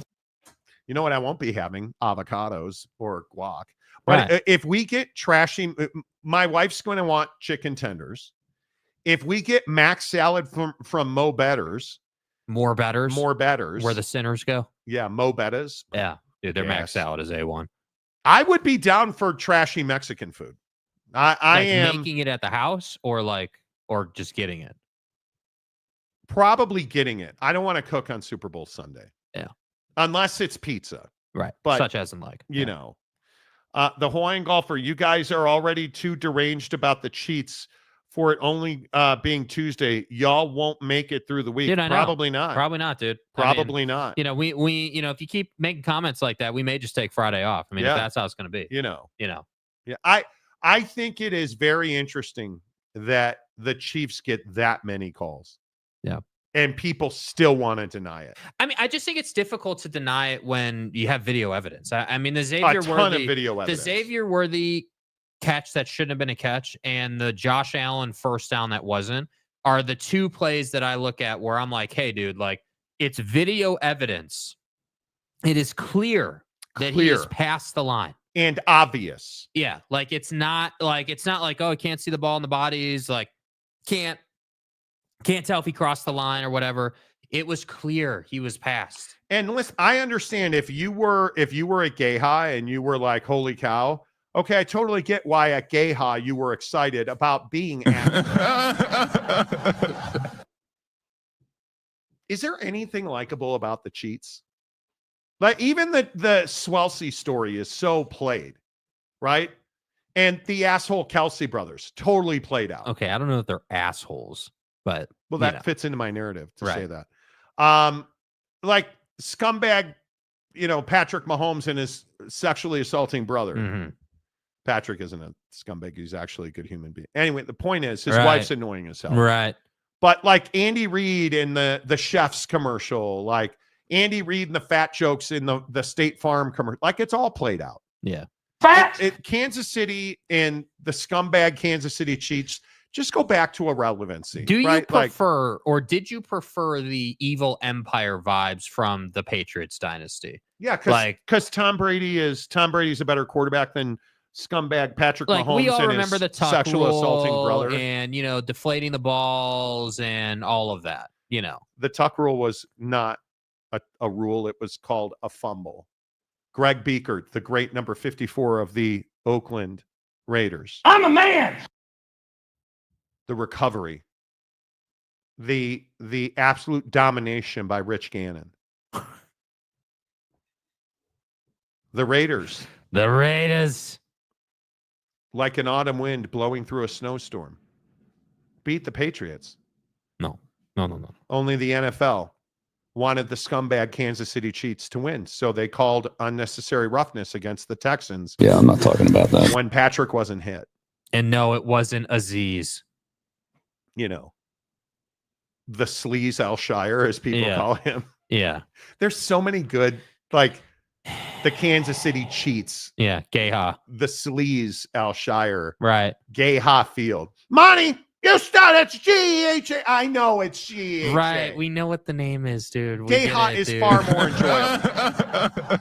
All right, real quick before we move on to gambling in Major League Baseball, we remind you the official daily fantasy app of the Monty Show You guys, I don't know what more I can do for you.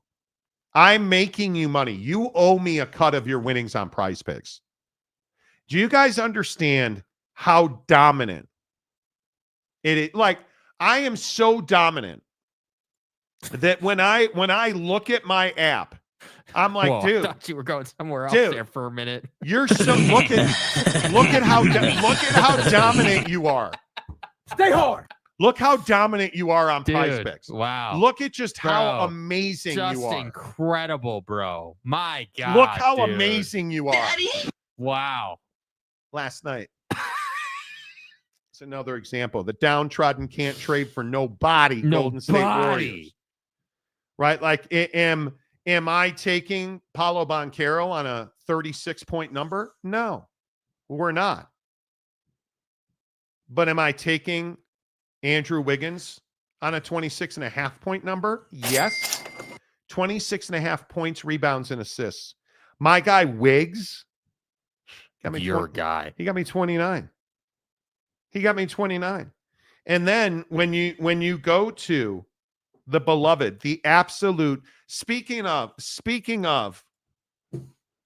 Devin Booker. Oh my God, just like that. Oh.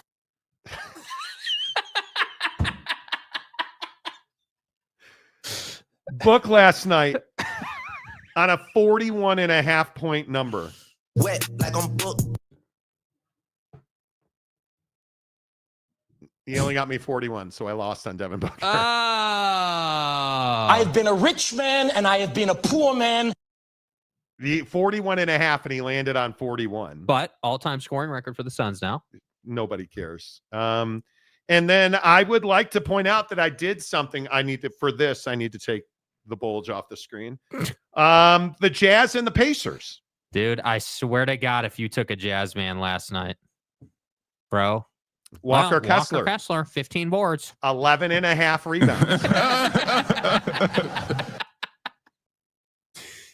13 rebounds. There you go. I flex played it, which means I only got to get 2 or 3 right to get Pizzade. Yeah, but I'm money. I got 3 out of 3, man. Stay hard. 2 out of 3? Yeah. I missed 3 out of 3 by half a point. 1 bucket, assist, or rebound. Yeah. And I'd have had it. The good news is I flex played it, so I still made $25 last night on Prize Picks. It's so easy to win on Prize Picks. And again, on the super stupendous Kansas City cheats, Patrick Mahomes is the free play. It's a free play. It's half a yard passing. More or less. He's going to get more. You're already a third of the way there, half of the way there to getting paid, a third of the way for 3 for 3. You take a Saquon Barkley rushing, receiving touchdown. Now you've won 2 or 3. Now you just got to find another Kansas City cheat. And I'll tell you, today being Tuesday, on Friday, we'll have your full Prize Pick Super Bowl breakdown of the scumbag Kansas City cheats. And I'll tell you which Philadelphia Eagles are going to outdo the Kansas City cheats. Right. So that Patrick Mahomes' sexually assaulting brother does not have any joy on Super Bowl Sunday night. Well, glad we've got it all figured out. I'm here to help. I'm here to help. Download the Prize Picks app. Use the promo code Monty, M-O-N-T-Y, Monty. You get the best promo I've ever seen. You deposit $5, they'll give you 50 more instantly at Prize Picks when you open up a new account using the promo code Monty. Jacob, J2H, does Major League Baseball have a gambling problem after firing an umpire who was caught in a gambling scheme? Yeah, I mean, I wouldn't say they have a gambling problem. I think that, you know, the reaction by Manfred here to fire Pat, this umpire, was really aggressive. I mean, you know, the story goes that this guy, one of the best umpires in Major League Baseball, you know, famous for last year calling a perfect game for balls and strikes, didn't miss any calls with his strike zone. You know, was fired and let go from Major League Baseball because he opened some gambling accounts. And so Rob Manfred went ahead and said, hey, because you did that, we're going to go ahead and fire you based on the fact that integrity in our game is, you know, the highest of the utmost importance. And so for me, I don't think that Major League Baseball has a gambling issue per se. I think that Rob Manfred is somebody as a commissioner who always goes way the hell out of his way to make sure that Major League Baseball is way in the clear with anything related to integrity issues in the game. And so, no, I don't think Major League Baseball has a gambling problem, but I think it's more about the fact that there have been, like in the NBA this year, there was the whole gambling thing where Buddy was essentially fixing games, left the game early. Terry Rozier's mixed up in it now. Like, the NBA has more of a gambling problem than Major League Baseball. But I don't think that, honestly, Major League Baseball can afford to keep losing the best umpires in the game in a time when we're already talking about getting robo umpires and completely changing the game that I grew up knowing and loving. So I wouldn't say they have a gambling problem, but I didn't love the fact that they fired this guy. I would have been more in line with a hefty suspension. Give me 40, 50 games if you want to, but firing the best umpire in Major League Baseball definitely seems egregious. Here's the problem. This umpire, Pat Hoberg, who is, I don't think there's any doubt he's got the best strike zone in baseball. He's a good umpire who shared a betting account with somebody.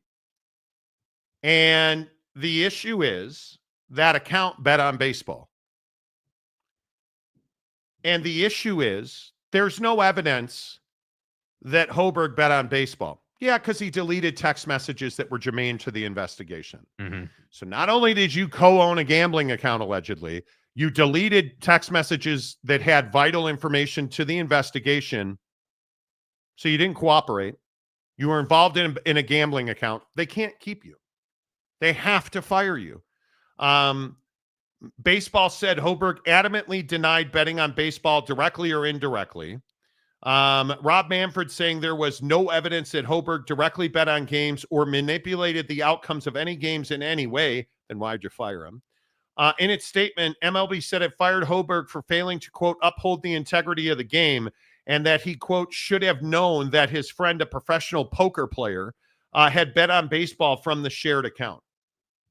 You can't be involved in gambling in any way, shape, or form. Are you out of your damn mind? Mm-hmm. You fired yourself. That's the reality of this. And yes, I think professional sports and professional athletes have a gambling problem. Did we learn nothing from the Shohei Ohtani situation? Because I still, in my opinion, do not believe he's innocent. Mm-hmm. I don't. And now you're saying his interpreter has no symptoms or classic signs of a gambling addiction. Well, what's the problem with that? Well, if he's not a gambling addict, who is? Oh, yeah, you don't want to say that part out loud, do you? It'd be Shohei Ohtani.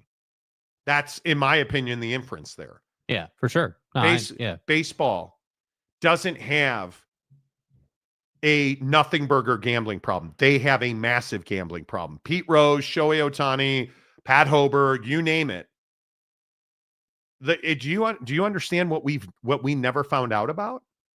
The stories we never heard about? Mm-hmm. Gambling is pervasive in sports leagues. College, professional, lacrosse, bass fishing. I'm telling you now. You think this doesn't happen in esports?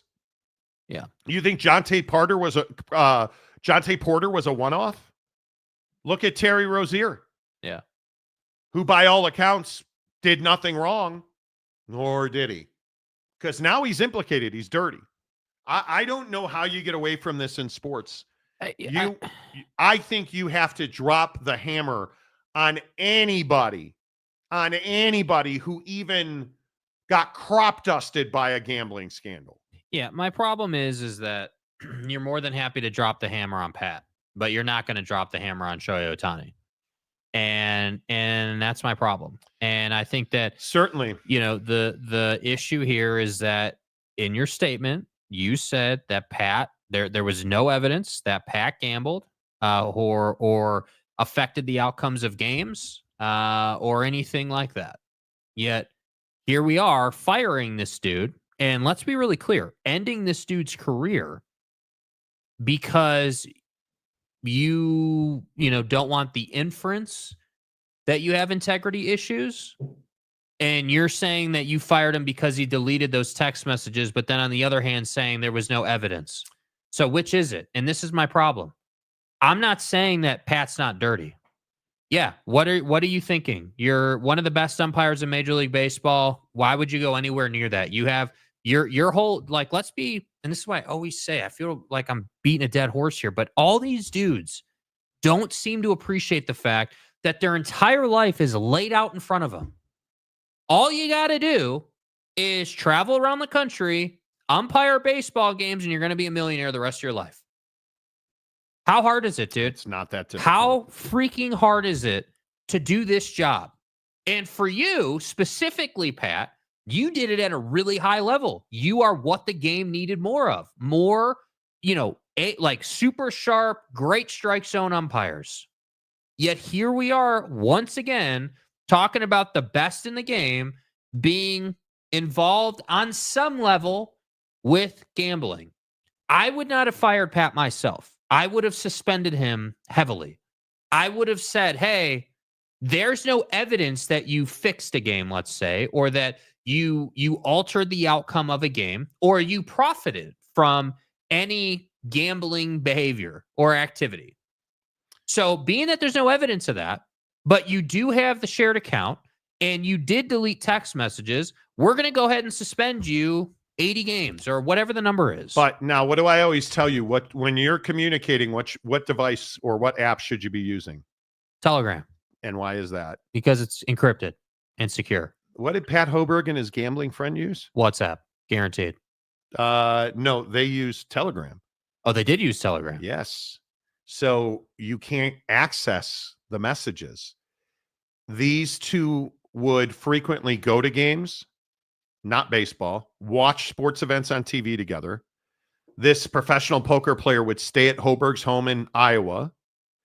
And according to Major League Baseball, Hoberg requests to his friends to place bets for him were communicated via Telegram. The app was also used to maintain a separate log of Hoberg's direct and indirect bets placed through his friend's account. The ledger kept track of the amount of money Hoberg won and lost, as well as balance Hoberg owed and was owed when he won. Hoberg and his friend would settle outstanding debts in cash when they saw each other in person. Of 141 baseball bets placed from his friend's account, 8 bets involved 5 games that Hoberg umpired or had responsibility for replay reviews. There was no evidence that Hoberg took any action to manipulate the outcome of those games. A detailed analysis did not reveal any pattern to indicate Hoberg's calls were influenced by bets being made by his friend. The investigation found, though, that baseball bets were profitable. The data did not support a finding that bets from his friend's accounts were connected to game fixing or other efforts to manipulate any part of baseball games or events. So this is the issue. And this is where I would say to Major League Baseball, you have to take a more consistent approach. I mean, with steroids, you had no problem saying, hey, first offense, second offense, third offenses, you're done forever type deal. But on this, it seems like there's a different standard for everybody involved. Like, obviously, it goes without saying, Pat shouldn't be doing this kind of thing as a Major League Baseball umpire. And he does not dispute that he bet on other sports. But again, a Major League Baseball umpire betting on football, I don't have a problem with that, dude. Yeah, I do. Why? Absolutely, because Why? it exposes you to bookies. It exposes you to leverage. Hey, you've lost $1 million betting on the NFL. We're going to need you to call some pitches in our favor. Yeah. We're going to need you to make calls favorable to the Dodgers or the Cubs, or that happens on a regular basis, right? And he claimed he deleted these messages out of embarrassment. He said he deleted his messages because he was embarrassed by the amount of betting he did on sports outside of baseball. The problem is Major League Baseball specifically says in their policies, we're not taking your word for it. When you delete messages on Telegram, they are irretrievable. You cannot get them back. Baseball had no choice but to fire him. Had no choice. And I just, I don't know. This will be the next time gambling comes out in Major League Baseball. I will have no care in the world to say the next person who gets found should be fired or cut or shouldn't be involved. Like, if we're gonna blacklist, and this is my issue with Major League Baseball, dude. I love baseball as a sport, but we're happy. If you look at the big picture, I'm not just talking about gambling, but like if you look at the different issues we've seen in Major League Baseball, we're happy to fire Pat for this. We're happy to make Shohei's interpreter, Ippei, the fall guy. We're happy to blacklist Trevor Bauer. But when it comes to anybody who makes the league hundreds of millions of dollars, we're not going to say anything. And I want to point out again, this is the best ball and strike umpire by statistics in the history of Major League Baseball. And you just fired him just like that. He called a perfect game in the World Series. 129 balls and strikes, perfect. He is the best ball and strike umpire in baseball, or used to be, because they fired him. And I think justifiably so. Yeah. I have no problem with them firing him. Is there hypocrisy? Yes. Does it matter? No, it doesn't. I think it's absolutely justified to have terminated him. You cannot allow your game. And this is the biggest problem with Shohei, not getting a year suspension without pay. Year suspension? He didn't get any discipline. Right. That's my point. Like, he should have, in my opinion, gotten a year-long suspension without pay. And you did nothing. You're not going to terminate his contract and ban him from baseball. That's not happening. But you look like a hypocrite, which Rob Manfred is. He's the worst commissioner in all of professional sports. Yeah. So it is what it is. Big Papa War Machine. Let's all hope they rehire Angel Hernandez to fill their new vacancy. Don't even joke about that. He will never get a job again. Midweek Coog can't he try and get reinstated for spring 2026? I don't believe so. If you're player, coach, or official, I don't think you should be betting sports betting. The nail in the coffin for the ump was deleting the text messages. Yes, it was. Giggity, nobody pays to see umpires. Easy to make an example out of him and not Shohei. Exactly. That's exactly right. Let's see. Joey B, Monty Show must be freezing in the studio like Letterman's Theater in New York City. Monty and Jake dress for warmth. Well, it ain't. It's not cold outside, I can tell you that. In Salt Lake City, it's going to be 67 degrees today. You know, but you don't have to worry about it. Global warming, not real. Hypocrisy in baseball. Nah, I heard they're going to give us all that money back when Sosa and McGuire were selling out stadiums. Good point. Refunds on the way. Yeah. All right, let's have a little fun then in the show. Do you believe in time travel? This video is a crock of pooper in the Cooper, right? There's a guy on TikTok who swears up and down he's a time traveler. And his stuff is always wrong. But for some reason, people took this video. Man. What? There's that old lady again. Like clear as day, standing right next to the post. Anyway, I bring up time travel and ghost of old lady. Anyway, that's so weird to me. Is that my mind playing tricks on me? I mean, I can't tell you if it is or not, but like there are in this basement, there are times where I will see clear as day, like she's standing there, this old lady. I have a post in our studio in this basement. Like I can see clear as day a lady leaning on the post. It's the weirdest thing to me, bro. And it hasn't happened in a long time, but now it just happened. It's fine. This guy on TikTok claims that he is a world traveler, a time traveler, and he has prognostications about what's going to happen in 20. Oh, he's put up videos like this repeatedly. Right. He said that in the first week of January, the Earth was going to be covered in a dome and that it would force humans underground. Humans? Because he's a time traveler and he's seen it happen. There's going to be a dome. Right. a cover over the Earth, and humans. You would mean have the to, ozone layer? Okay. I mean, why do we get so obsessed with this stuff? Because this just is not true. Because I think that people are easily scared, man. People want to live in fear, and it's easier to say, "Oh man, like, gosh, the world's gonna end." It's like all this political fear mongering that's gone on the last year about like, oh, who's gonna do this, and this guy said that, and gosh, the world. Like, okay, well, they may be saying one thing, or the video might say one thing, but the mechanics of that actually happening are a completely different thing. And no, I don't believe in time travel is real. And there's no ability for an asteroid to come out of nowhere. A surprise asteroid. It's impossible. Yeah. It quite literally is scientifically impossible for that to happen. Yeah.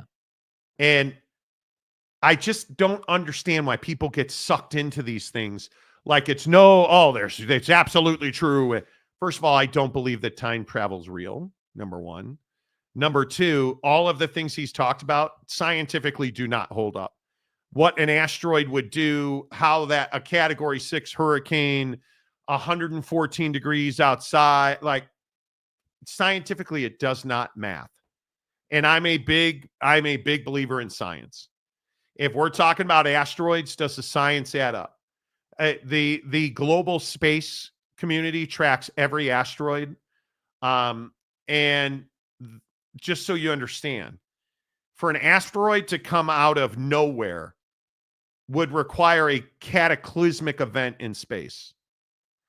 A planet exploding, and it would take millions of years for that asteroid to be in orbit or just to be on the right trajectory to hit Earth. And if that were the case, we have multiple agencies across the globe who track asteroids. Yeah.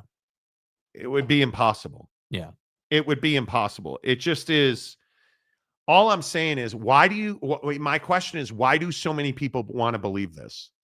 What is it that fascinates people about complete BS nonsense, made up stuff?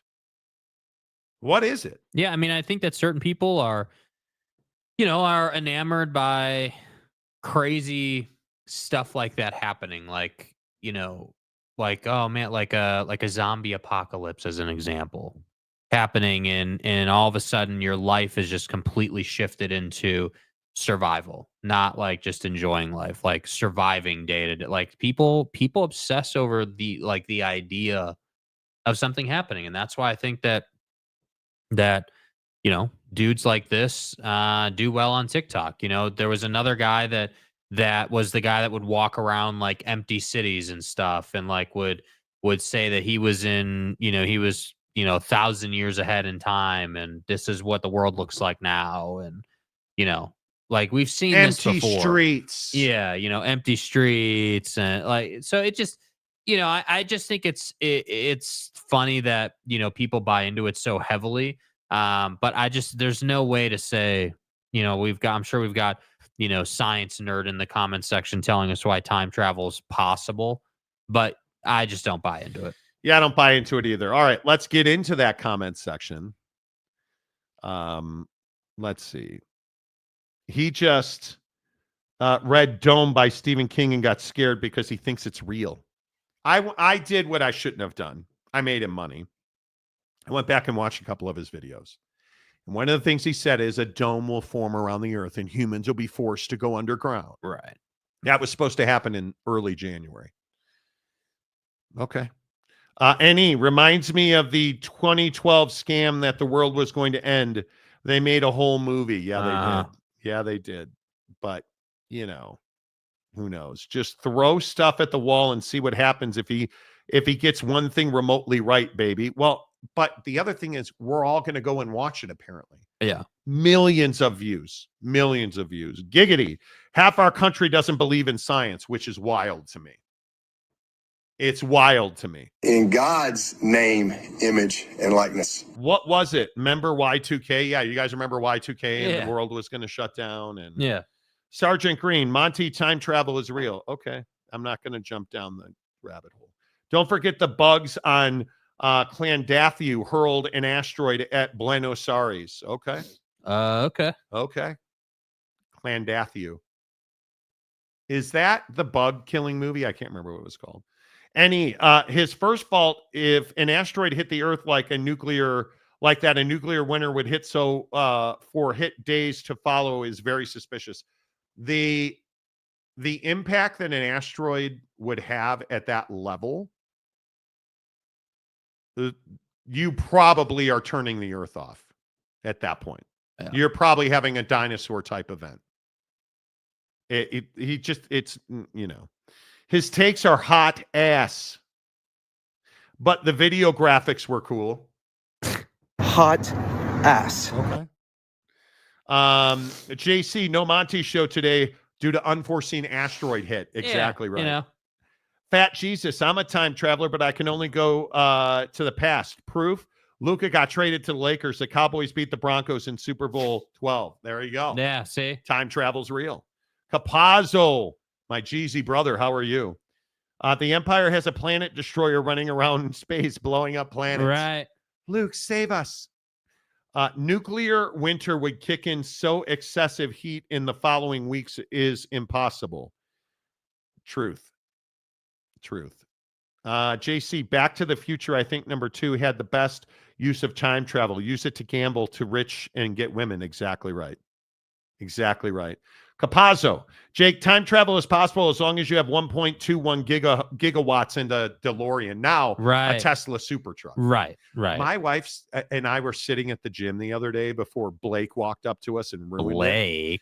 I don't understand the Cybertruck thing. Yeah. It is so ugly. It is the cool kids club. That's all it is. And now it's at 60% of value. I don't know. Speaking of TikTok, there's a bunch of like car dealer accounts where like guys from dealerships are doing deals and all that.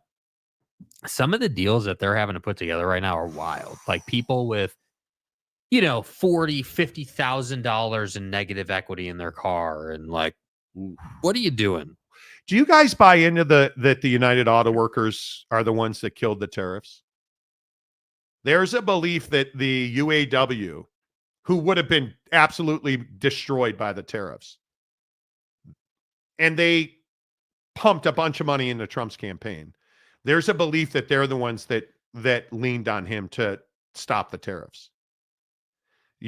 Makes a lot of sense. They say that car prices would have risen $3,000 to $6,000 new car in the third quarter. Yeah. So I think it's already more expensive new cars. I think it's very interesting. Yeah. Very interesting. Y2K, what about the Mayan calendar predicting our end in 2012? Yeah, I remember the Mayan calendar. The thing with that was though that the Mayan calendar didn't explicitly say the Earth was going to end or whatever. It just didn't go past 2012. Yep. JC, guys. The Cybertruck was modeled after an Indian dumpster. Google it. Is that true? Catch me outside. How about that? They're hideous. Yeah. UW fan Jim, I think I'm traveling through time as we speak. I believe you are. Yeah, man. Wow. Michael Penix is still at Washington. Right. Jed's doing some stuff up there. Don't forget, Big 12 schedule gets released in about 2 hours. Yeah. So we'll have some of that. You see BYU's going to Colorado next year. Damn right they are. It's going to be interesting. How can cars get any more expensive? I just dropped $57K on a half-ton truck, bro. Dude. Because they're saying that the part, obviously you're being rhetorical, I think, but parts are made in Canada and Mexico and assembled in the United States. 25% more on auto parts, $3,000 to $6,000 on new vehicles in Q3. Bump that trade-in value, though. Ooh. San Diego State Glen, time travel, I don't know. However, since many folks have had deja vu, I can't completely discount time travel. Foresight, essentially. Could be. The day after the asteroid hits, Trump will blame Biden. Could be. It'll be a Biden-era policy, You know. Yeah. Anyway. Could be. The Monty Show, as always, presented by the Advocates at theadvocates.com. Getting into Super Bowl prep tomorrow. If you have not, please hit the like button. You want to drop a Score prediction on the Super Bowl. Do you guys think the scumbag Kansas City Chiefs? There's a prop. Just had to work it in one more time. There's a prop on the scumbag Kansas City Chiefs. Over under 3 unnecessary roughness, roughing the passer calls. More or less? More. I think it's more. I think the scumbag Kansas City Chiefs are going to win 87-3. Yeah. I'm a time traveler. Trust me. Yeah. Trust me, bro. Sources. The Monty Show presented by The Advocates at theadvocates.com. You get hurt at work today? Yeah, they handle workman's comp. Let them handle your case. Let you get back to the best version of yourself at theadvocates.com. Until tomorrow, say goodbye, Jake. Goodbye, Jake.